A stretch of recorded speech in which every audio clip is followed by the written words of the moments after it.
Hey everybody, it's Anna. Welcome to a new tarot story this week. We start with the Tuesday card, and for that we have the Hanged Man.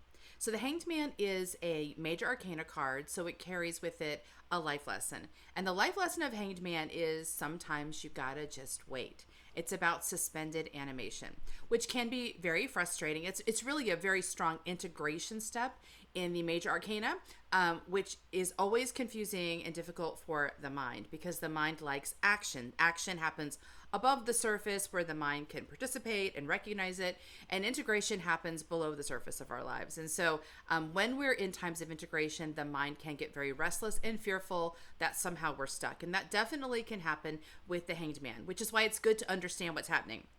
So I often say that I connect Hanged Man with the writings of St. John of the Cross about the dark night of the soul. So people often use the term dark night of the soul to connect to depression, but actually it connects, as St. John wrote it, to an experience of really deep spiritual shifting and transformation.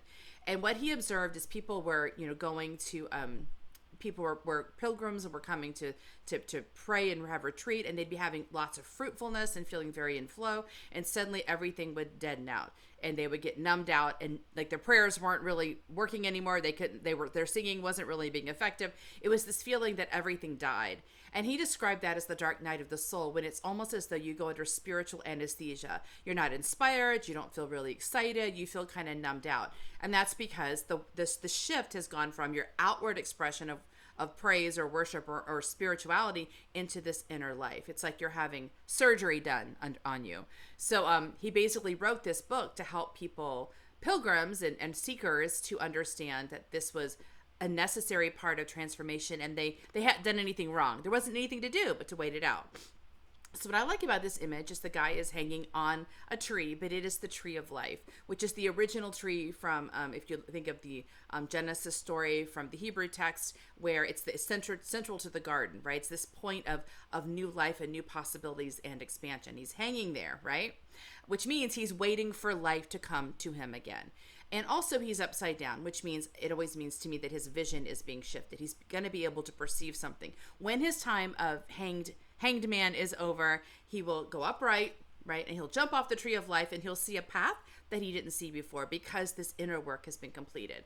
So during Hanged Man, the best we can do is kind of reassure the mind that all is well, that it hasn't messed up, that when it's time, when we see the new path, we will know it. And we will spring to action. Actually, what's really good to do during Hanged Man is to prepare the mind for the moment it ends.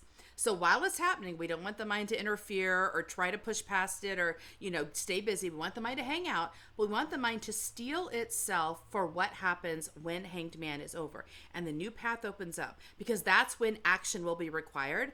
And that actually can be a moment where the mind freezes up. Like, I've been waiting for you to set me free, saying free, and now you set me free, but it's a path I've never seen before, and now I have to take actions grounded in faith.